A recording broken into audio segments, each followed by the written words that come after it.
Hi book lovers, welcome back to my channel. So I went to Book Bonanza last week, went to Book Bonanza 2023. It was my first time and I guess I just wanted to sit and chat about how it was for me. I did not vlog though, I didn't vlog the signing. I'm not much of a vlogger. I wish I could be, but I'm not. I still do want to talk about how it was for me, all the good stuff, all the not so good stuff, and of course I do have to share my little haul, my Book Bonanza haul. It's not huge. I definitely did not go crazy, mostly because I didn't have the room for it, but I am going to show you the books that I got there. If you've heard anything about Book Bonanza from this year, if you went to Book Bonanza, you probably have heard that it was quite messy, and it was. There were some aspects of it that had me shook, mostly just on the disorganization side, but I still did have a good time for the most part. It was my first Book Bonanza. I didn't really know what to expect. I heard last year was fantastic, so I was excited to go this year. It was only my second time going to Texas, but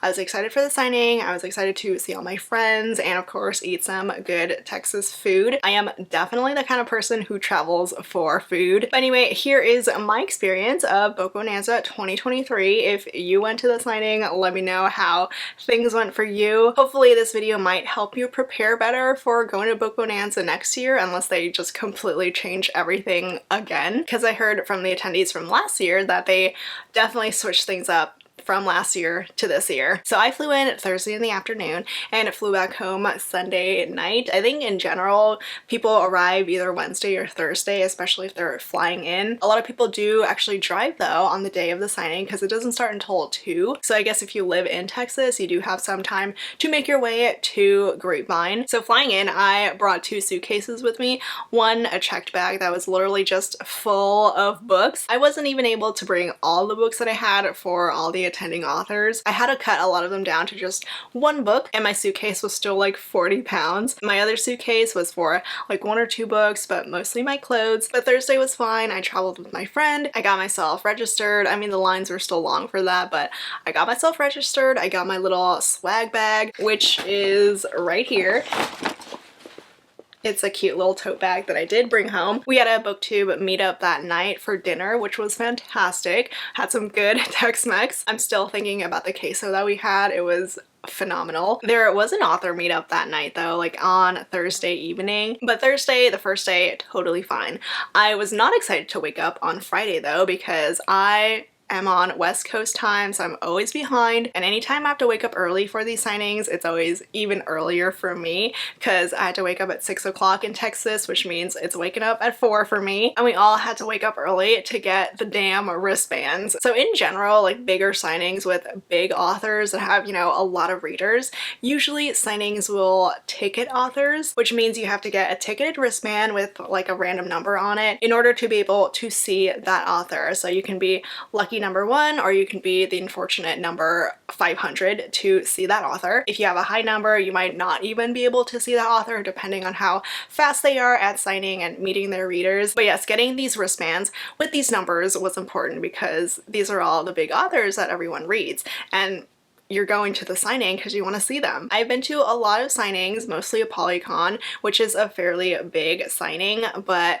this year at Book Bonanza was the messiest, the most disorganized thing that I have ever come across. The room where people were packed in while we were waiting to line up, like we weren't even lining up yet, we were just waiting to line up until 7 o'clock, but this room was absolute chaos. I don't know why they didn't have any ropes lined up, they didn't have any markers on the ground just to make things a little bit more clear, because I know a Polycon does that. I remember that they do, and it is at least somewhat helpful. And even though technically you're not supposed to start lining up until 7 a.m., it's book people, and you know that book people are gonna start lining up at like 4 a.m. just to see their favorite authors, or at least get the chance to see them. But this room was just like packing sardines into a can. I don't know how Book Bonanza expected everyone to line up in a nice single file line, because that did not happen. My personal experience with getting wristbands at other signings like a Polycon, I mean, there are some good and bad parts, but for the most part, I've never had a terrible experience with getting wristbands. Like, I've always been able to get wristbands for authors that I want to see. But the best thing about a Polycon is that they give you these wristbands. You can request these wristbands at registration, so you don't have to wait another day to get them. So you really only have to line up one time to get registered and get your wristbands. But at Book Bonanza, you get registered on Thursday, you get wristbands on Friday morning of the signing, and Book Bonanza had you running around literally the entire conference room, which is humongous, and it's so messy in there because people are running around shoving each other, and a lot of people don't know where these authors are located, so everyone's also confused, and by the time you make it to an author, the wristbands are probably already gone. So there was just no organization to any of this. I'm not entirely sure why. It seemed like last year, from what I heard, the wristband stuff was totally fine. I did feel really bad though for all the poor volunteers who were passing out the wristbands, because they legitimately would get mobbed, especially for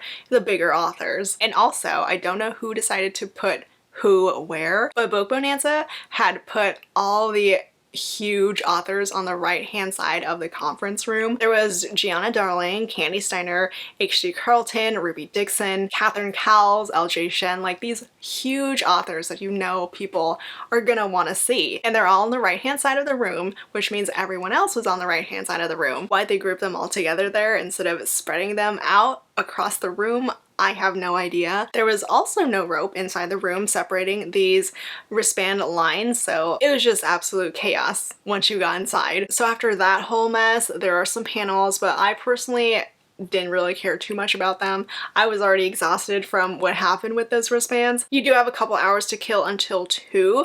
I did not bother lining up early on this first day on Friday just because I had so many high numbered wristbands that I knew I wasn't gonna be able to see these authors even if I got in the room right away anyway. So I just chilled out, went into the signing at 2, and went to my smaller beloved authors first. I was still pretty successful though on Friday on day 1 of Book Bonanza. I did get to meet 9 authors. I saw QB Tyler, Tilly Cole, Lauren Asher, Pam Godwin, Angelina M. Lopez, Jen Trin, Laura Thalassa, Anna Huang, and H.D. Carlton. The only ones that I really had to wait for were Tilly Cole, Anna Huang, and H.D. Carlton. The other ones either had really short lines or no lines at all, but it was so nice to see these authors. Some of them I met for the first time. QB I've seen so many times at signings. I love her. Laura Thalassa, Anna Huang. I mean, I moderated events for them, so it was so nice to see them again. But everyone else, it was my first time meeting them, and they were all so wonderful. I mean, I love all of them. I love being able to chat a little bit with these authors. I will say though, I was extremely excited for my dinner plans because we planned to go to this little winery with some nice charcuterie. We went to the wrong restaurant though. We had no idea that the one we were supposed to go to was not the one that we ended up at, but it turned out great because the food was fantastic. The wine, we got these wine flights, that was great too. I am always going to be happy if I can get some good food into me. And then for day 2, for Saturday, I did decide to line up a little bit earlier for the signing just to be able to get to all my authors that I had left. But guess what? I saw even less authors than I did on day 1, and day 2 was when they finally put up these ropes to section everyone out to make things a little bit more organized, but I only saw 5 authors that day. I will say I saved the longer lines for the second day though, so it makes a little bit of sense. But I saw Ruby Dixon for the first time. I mean, it was her first signing. She was so sweet. I was telling her how I was an OG and reading Ice Planet Barbarians when it was a serial. I saw Alina Armas for the second time. I went to one of her signings for the American Rumen Experiment. She signed at the Rift Bodice, so I met her there already, but I had to stop by and say hi. I got to see Samantha Young, who is adorable, Kristen Becca Ritchie, who I love so much. If you have not watched my interview with them yet, please go do it. And the last author that I saw was L.J. Shen. I did try to line up in Lucy Score's line at the very end of the signing, but they kicked us out. I also didn't really want to wait past the end of the signing for her, so I just left. But I will say I was devastated that I didn't get to see Lucy Score at the signing, and I also didn't get to see Tay James, who I was so excited to see, mostly because I love her and she's also international, so she doesn't come to the US that much. I didn't get to see those two during the signing, but I did see Tay James. I got to say hi to her, get a picture with her at the bar later that night. That made my whole night. I was so freaking happy. I also saw Sierra Simone there. I also was able to see Catherine Cowles for a little bit. She is so wonderful. But that was just a great night. I had some fantastic barbecue, Texas barbecue. I'm not gonna lie, the food was absolutely one of the highlights of my trip. I'm still drooling over that queso that I had at that first restaurant. My actual dinner, I mean, it was fine. I live in California, I have good Mexican food, but that queso, god damn, it was so good. The winery that we went to, the wrong winery that we went to, great tapas, this delicious cheese board and some great wine, and then it was meat overload at the Texas barbecue. Obviously, if you couldn't tell, I love food. I probably posted more about food in my Instagram stories than I did about the signing, mostly just because the chaos of Book Bonanza was not it. There was a lot of great stuff that happened for me. I got to spend so much good time with my friends, with my close book friends. I did go to a panel on the second day. I went to the Small Town Romance panel, mostly for Catherine Cowles because I adore her. I got to see a bunch of my favorite authors, but the actual event itself, it was a lot. I'll get into a little bit more of the intense stuff that happened in a little bit, but I gotta show off my Book Bonanza haul. These were all the books that I bought. These were the books that I brought home that I stuffed into my luggage because I was not about to pay those FedEx prices. They were ridiculous. But I planned for this. I planned to make room for new books, and it worked. So let me start off with some regular books because I mostly did get special editions. Okay, so each Book Bonanza attendee got a copy of the new Katarina Mara book, The Unwanted Marriage. It's related to The Wrong Bride and The Temporary Wife, which I have not read yet. We were all actually supposed to get this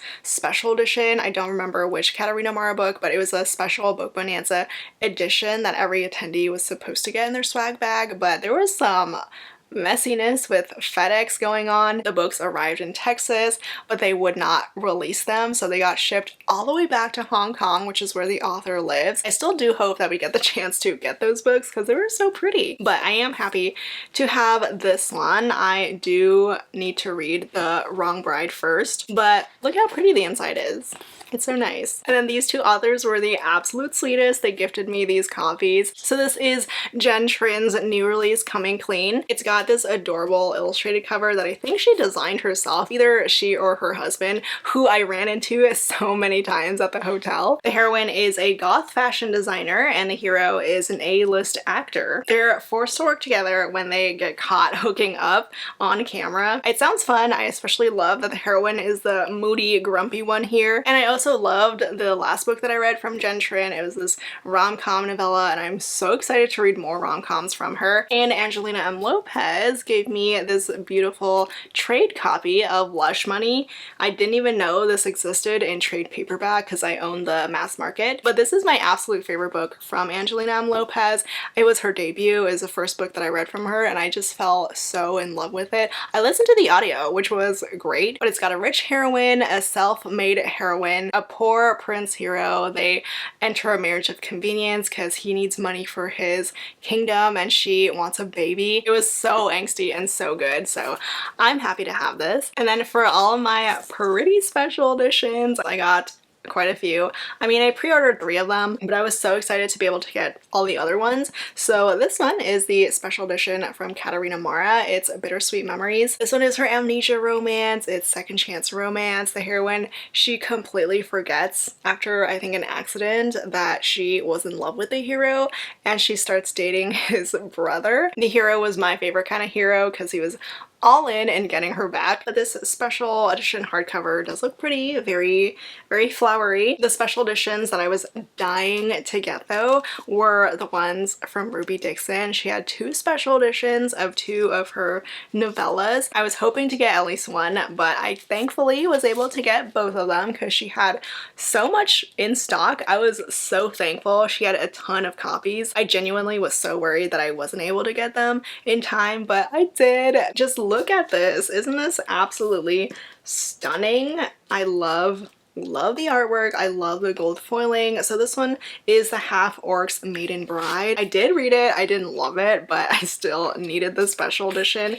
And look at this beautiful step bag. I am obsessed with these special editions. They're so, so nice. And then the other novella is The King's Spinster Bride. I don't remember if I read this. I feel like I didn't, but this one is also so beautiful with the red foiling on it. And then this is what the step back looks like. These special editions were just perfection. I also had to pick up one of Tilly Cole's special editions when I saw her. This is It Ain't Me Babe, the first book in the Hades Hangman series, which I love. I did tell her my love for Kai though. He's the hero in book 2, and she was shocked because apparently no one likes Kai, or at least he's not really anyone's favorite, but he's my favorite. So here's the special edition hardcover. This one, I believe she will have these available later on her website. So if you didn't go to Book Bonanza and you do want a copy, just keep an eye out for that. Unfortunately, she does live in the UK, so shipping might be a little expensive if you live in the US or anywhere else. And then my last 3 special editions came in this tote bag that says Tay James, because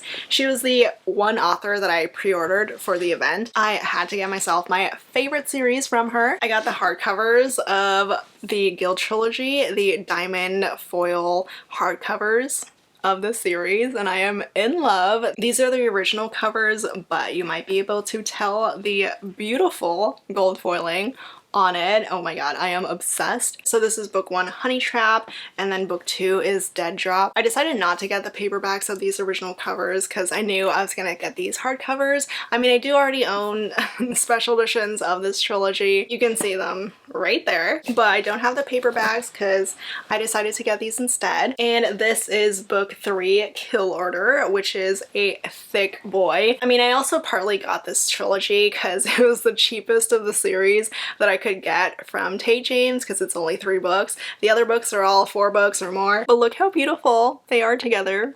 I love it so much. So these books, all these books will be added to the shelf behind me, my special edition shelf. Oh, and Avery from Ava Reads Romance, she made me this beautiful card with one of my favorite books. It's Haunting Adeline by H.G. Carlton. It's got a quote on it from the book. It was so, so sweet of her. And here is the swag bag that I brought home with me, though I did have to throw out like 90% of the contents inside of it because I didn't have room on my luggage. And also a lot of the things were just kind of junk, things that I knew I would just never use. That is partly why I wish Book Bonanza sold tiered tickets, like tickets for just the signing with the panels, or signing with the swag, because I honestly do not need swag or the panel stuff. I just want to be able to go to the signing, but it's for charity, so it's fine. It would help a lot with all this waste, but the stuff that I did keep because I thought it was helpful. So it's a notepad of sticky notes and little tabs here. This is perfect for signings. Here's a little pen that came with it. I kept this wine stopper because I never can find the ones that I have at home. Anytime I open a wine bottle, I'm never able to find anything to cover it. Oh, I did get this wonderful Ice Planet Barbarians pin that Ruby Dixon had at her table. I'm not much of a pin person, or this is more of a keychain, but I had to get this because the artwork on it is so adorable. I also kept some hand sanitizer, that's always helpful, some charging USB cables, a bendable reusable straw. Oh, here's the pin, the Ice Planet Barbarians pin from Ruby Dixon, some chapstick, some sort of makeup stuff.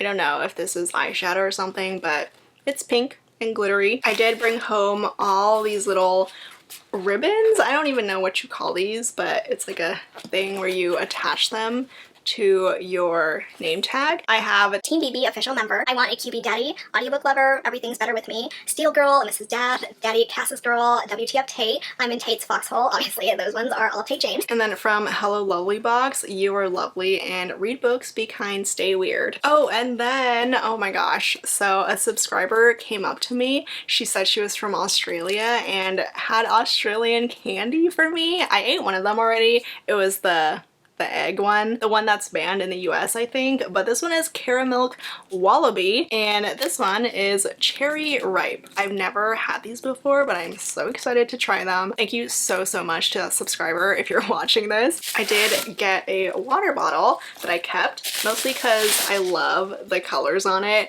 This nice blue, pink, purple ombre. It says Book Bonanza on it, and it's got a bunch of authors on the back. So those were my books, my Book Bonanza haul, and my swag bag. I talked about all the highlights of my trip, a couple downsides, but I do want to acknowledge like some terrible things that happened at Book Bonanza this year. I personally didn't witness anything firsthand, but I'm not surprised that these things happened because of how chaotic and uncontrolled the signing was. Authors got books literally stolen off of their tables before, during, and after the signing because there was no sort of security going on. Attendees could literally do whatever they wanted. I'm sure a lot of the stuff that got stolen was during the wristband craze because there were no authors or no one was at the tables manning these tables. They were just there with their books. One author had thousands of dollars worth of books stolen from their table after the signing, after the first day. I guess the room hadn't been securely locked,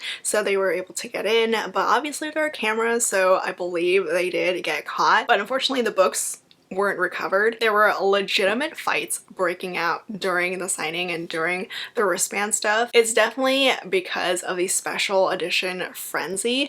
A lot of authors had very limited special editions and people want them because they're limited special editions, and also people are greedy and want them in order to resell them for insanely high inflated prices. There was a lot of chaos at the H.D. Carlton table because she had accidentally printed the Zaid Omnibus special editions. It was supposed to be the regular omnibus that she sells on her website, but there was a mistake and the special edition hardcovers were printed instead. They were first come, first serve, and people went nuts over them because these special editions sell for thousands of dollars. People were actually violent trying to get these special editions, which is insane because they're literally just books. These are grown people, grown women who are fighting over books. Like, isn't that just crazy?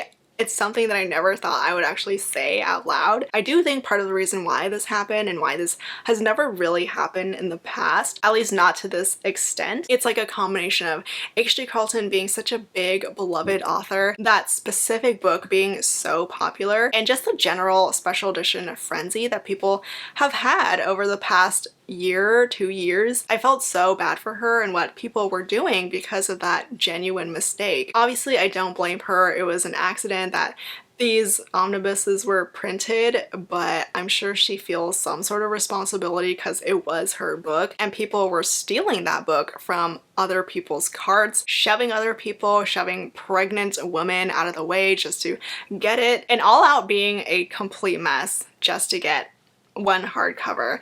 And I'm not surprised at all that she decided to never again do any sort of signing exclusives. I'm not surprised at all because people were just too ridiculous. The only thing that I do want to add is if authors are doing special editions for these signings, I would not make them limited. Clearly, as we have seen from Book Bonanza, people just go nuts over limited editions because they want the exclusivity and they also probably want to resell them. I know it's not always possible, but best case scenario is just to do an open pre-order for any exclusive editions. If you can only bring an extremely limited amount of books, I mean, might as well just not bring them. It's not the end of the world if readers don't get a special edition, and it's probably better for our wallets anyway. So that was my experience at Book Bonanza 2023. My very first Book Bonanza and probably my last for a long time. My experience here, I mean, there was a lot of good stuff, but also I do think they need to get their things straight before I can go again, because I genuinely wouldn't want to go again, at least not next year. It was just too chaotic for me and I'm not about that. I do think a majority of people though did still have a great time. If you do want to go to Book Bonanza next year, I'm sure you'll find something that you will love about it, because I still did love parts of it. I'm grateful for all the authors that I got to see. I'm super happy with my little haul. I got to spend time with friends that I never really get to see except for maybe once a year. But hey, who knows? Maybe Book Bonanza will get it together and fix everything that went wrong this year and make next year's signing even better. If you have any questions about the signing though, please feel free to drop them down below. I'd be happy to answer any, or if you have general signing questions too. But that was my experience at Book Bonanza this year. A lot of good and a lot of bad. As always, thank you so much for watching. I hope you enjoyed this video and I will see you all next time. Bye!